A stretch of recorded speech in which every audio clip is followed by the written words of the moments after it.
We celebrate Independence Day today. I wanted to look back a little bit at the vision of our founding fathers for our country. And one of the fundamental controversies over the establishment of our country was whether the American people were religious enough and whether they had enough moral virtue for self-government. Are we virtuous and moral enough to be free? In 1798, John Adams, who was our second president, one of the founding fathers, wrote, "Our Constitution was made only for a religious and moral people. It is wholly inadequate for the government of any other."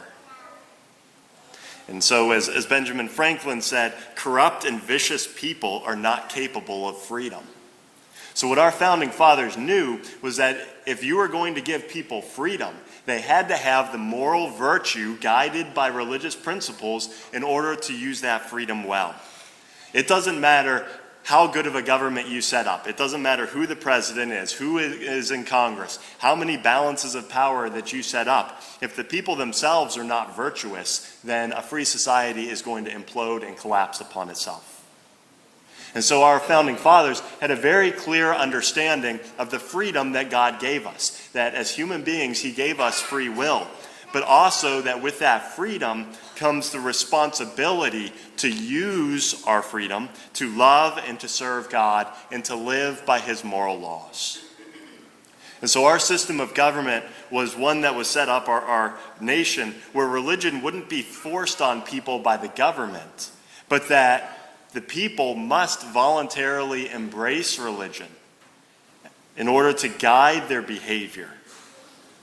And today, too many people have bought into the idea that religion should be pushed out of our lives, or that it should be pushed out of the public sphere, out of our schools, out of our businesses, out of our government, that you should be able to believe whatever you want within the church walls, but the rest of society needs to be secularized. And this secularism is un-American, and it undermines the very foundation of our country. And so I think it's important for us to recover the vision of our founding fathers of what our nation is supposed to be. Public prayer is good. Reading of Scripture is good. Religious values should shape our legislation. It should shape our education system. It should shape our legal system. That's the purpose of freedom. A free society isn't one that you attack religion and try and keep it constrained within church. The very purpose of freedom of religion is so that people could freely and openly practice their religion, and that our religious beliefs would shape the society around us. Our society is unraveling around us. And the greatest threat to our nation isn't an external threat. It's not the Chinese Communist Party. The greatest threat to our country is internal. It's the moral decline that we're seeing within our nation. And especially as we look at our youth, the morality of our youth is being corrupted by sexual immorality, by communist indoctrination in a lot of the school systems in our country, critical race theory and these other communist ideas that are being taught. But most dangerously is the cynicism and disrespect towards religion and the worship of God that many young people are being exposed to and formed in. The source of decline is exactly what Ezekiel says in our first reading. Like the Israelites had become stubborn and obstinate and stiff-necked, and they had become rebels. They were rebelling against the will of God. And we can see that in the hearts of so many people in our country today, people revolting and rebelling against the will of God. And Ezekiel was sent to proclaim the truth to them. And that's the mission of the church. And it's all the more important today as people are straying from the worship of God and right religion, that the voice of the church is strong in proclaiming the truths that are necessary for our society to flourish. And so the common good of our nation, but more importantly, people's salvation, depends upon them returning back to God. And there's 4 religious truths that are necessary for people to embrace for a free society. These are fundamental pillars that have to be there for our society to function properly. And the first truth is that human life is sacred. All human life is sacred because we're created in the image of God. The second thing is that we are fallen, impacted by sin. And so we need religion and we need morality to form us properly and to guide our behavior so that we don't buy into every perverse desire that comes into our hearts or our minds. The third thing is that we're created for a supernatural end. We are not created for the material things of this world, but we're created for a supernatural destiny. And the fourth pillar is that marriage and family are central to the common good, and they must be protected and fostered. So these are four truths that are necessary for society to have a good foundation and to flourish. And I want to focus in briefly on one of these pillars, marriage and family.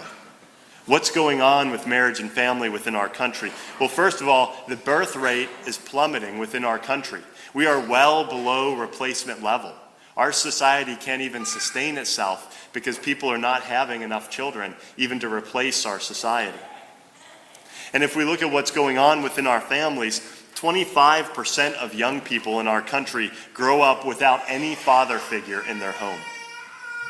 And those 25% of people account for 85% of behavioral disorders. And 63% of youth suicides are from that subset. These are young people who grow up without ever experiencing the love of the father, without ever having a father say, "I'm proud of you," or without having any influence of a father in their home. And many times they turn to drugs, they turn to gangs, they turn to promiscuity and all sorts of other destructive behaviors because they've never grown up experiencing the love of a father. These are young people who are broken, and they're broken because the family structure within our society is broken. And yet the Catholic Church is vilified for upholding traditional marriage. Marriage is a union between a man and a woman. Well, this teaching of the church isn't based upon hatred. It's not based upon discrimination. It's based upon the reality that only a man and a woman can conceive life, and that we need children for the future of our country. And young people, in order to be raised in a healthy environment, they need to experience the love of a father and a mother. And so these are things that are critical for the procreation of children and for their formation. And the reason why we have so many problems within our society, one of the primary reasons is because of the disintegration of the family unit, because our young people are not growing up in stable families. And that points to a lack of religious formation. You know, the moral foundation that's necessary for our society to flourish is to have healthy marriages and family life. And so the church's teachings are important for our salvation, and they're important for the common good in order to form people so that we can have healthy and strong families. And we better wake up quickly and realize how important this is and how other toxic ideologies threaten to undermine marriage and the family. You know, this is just one example, but an important example of the importance that religion and morality have to informing people for the good of society and ultimately for salvation. You know, we need strong religious convictions, and we need the influence of religion and morality in our society. It's important for us not to be rebels like we hear in the first reading and to be obstinate, but to recognize the critical importance the worship and adoration of God and the following of his moral teachings is. If our lives are ordered properly towards God, our families will be ordered properly, and society will be ordered properly and flourish. But if our lives are not ordered properly towards God, then society is going to continue to disintegrate. If we want to look at a good indicator of the health of our society, we should look at church attendance. How many people are coming to Mass every Sunday for the worship and adoration of God? That would be a pretty good indicator of the state of our nation. How religious are the people of our country?